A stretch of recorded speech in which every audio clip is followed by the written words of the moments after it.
जय श्री माता जी। अभी हम अजवाइन की धुनी कैसे लेते ऐसे देखेंगे।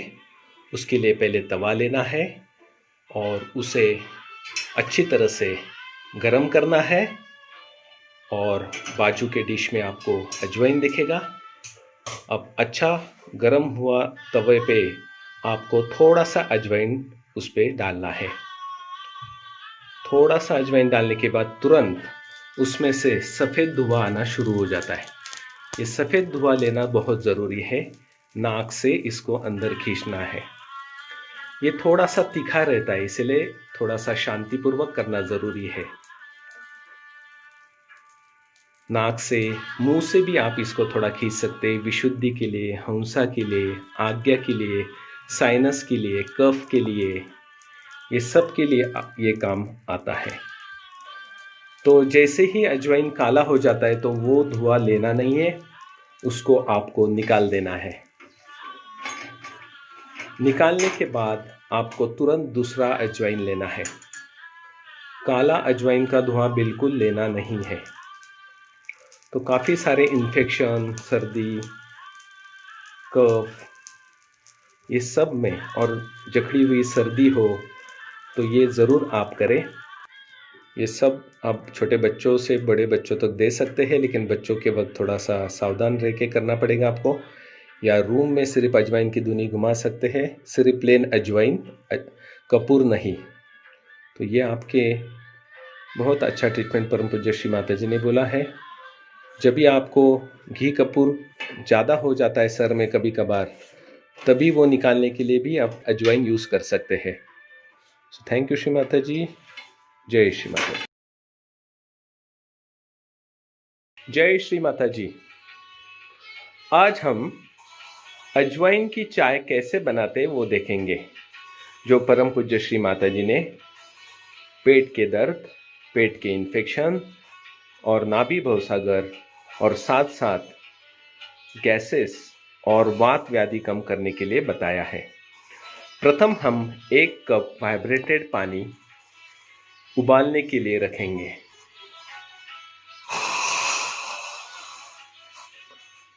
फिर उसमें हम अजवाइन का 1 चम्मच अजवाइन डालेंगे। आप अजवाइन भी डाल सकते हैं या अजवाइन की पाउडर बना के भी आप थोड़ा सा डाल सकते हैं। अजवाइन के पाउडर के कारण तुरंत काढ़ा जल्दी हो जाता है। और जैसे ही ये उबालना शुरू हो जाता है और धीरे धीरे उसका कलर चेंज होना शुरू हो जाता है, फिर उसमें आप खड़ी शक्कर डाल सकते हैं या खड़ी शक्कर की ये पाउडर है वो भी डाल सकते हैं।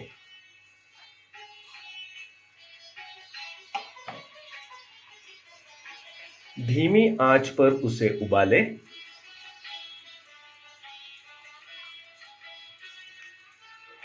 1 से 1.5 मिनट तक उबालना जरूरी है।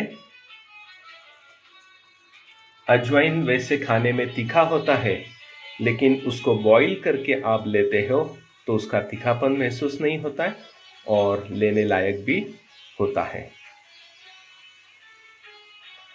अब ये अच्छी तरह से उबल गया है। अभी हम गैस को बंद करते हैं और उसको हम छान के लेते हैं।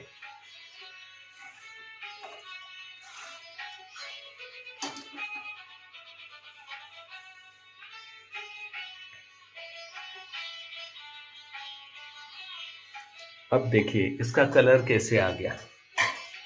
तो ये बन गई प्योर अजवाइन की चाय।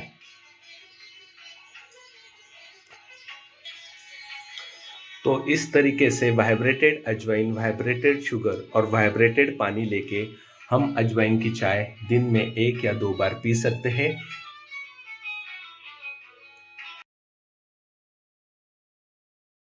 जय श्री माता जी।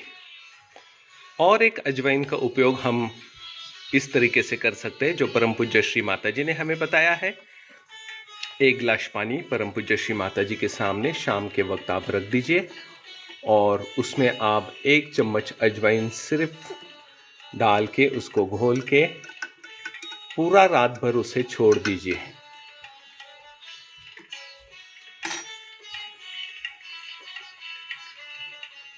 और फिर दूसरे दिन इसको हम छान के लेंगे। ये पानी का रंग भी बदल जाएगा और पूरा अजवाइन के क्वालिटीज़ है वो सारे उस पानी में उतर जाएंगे और फिर इसको छान के हमें पीना है। ये भी पेट दर्द, नाभि के प्रॉब्लम्स, डाइजेशन के प्रॉब्लम्स, साथ साथ पेट में गैस होना, वात होना, ऐसे सारे चीज़ों में, और साथ में पेट में जो कृमि होते हैं बच्चों में, उसमें भी आप ये पानी या अजवाइन का चाय पिला सकते हैं। जय श्री माता जी। अभी हम परम पूज्य श्री माता जी के अमृतवाणी के जरिए विशुद्धि चक्र के बारे में और विशुद्धि चक्र के उपचार के बारे में हम आत्मसात करते हैं।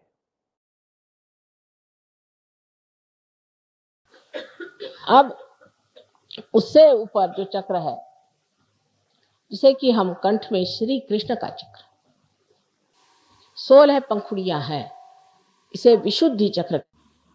तो यहाँ पर बसा हुआ जो श्री कृष्ण का कंठ का स्थान है, इसमें भी 2 हिस्से हैं, एक को जैसे लेफ्ट कहें और एक right.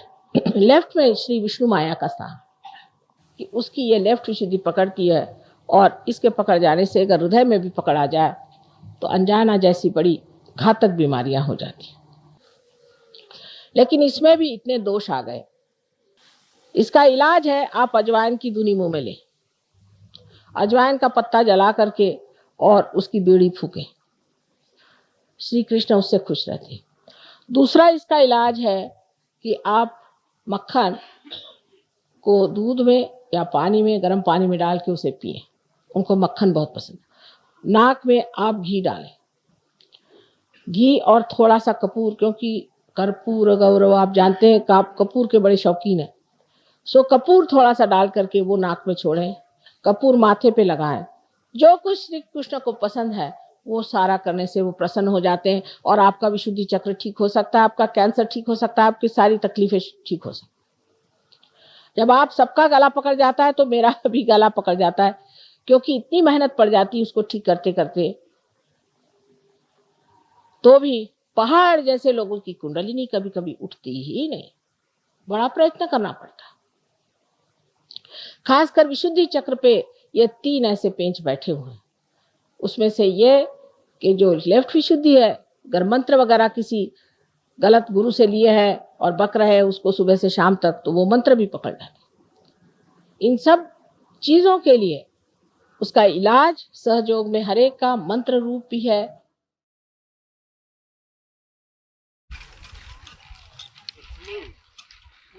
That's one thing is difficult. Flu. Now for flu, first of all, this is again left side. But we have got a very good medicine in India. I don't know if you have that. There is what you call is the basil. Basil leaves. You take lots of basil leaves, make a concoction. No.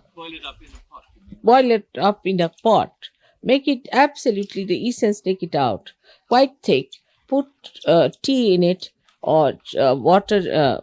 Just like the way you want to make it, like a tea, and put milk or whichever way you want, less milk, and sugar, because the taste may not be so good. And then you drink it. Before that, you have to prepare some what you call for dhuni. You all know ajwain ka dhuni. You see, you know that. So you take ajwain ka dhuni after that. That's all. You do it 3 days, you'll be all right, cleared up. अजवाइन धुनी, अजवाइन की चाय, अजवाइन का जल, इतने सुंदर उपचार हमने आज देखे, सीखे। इस अजवाइन के और भी क्या अनेक लाभ हैं, ये जानते हैं डॉक्टर विश्वजीत जी से। अजवाइन के इसके अलावा काफ़ी फायदे आयुर्वेद शास्त्र में वर्णन किए हैं।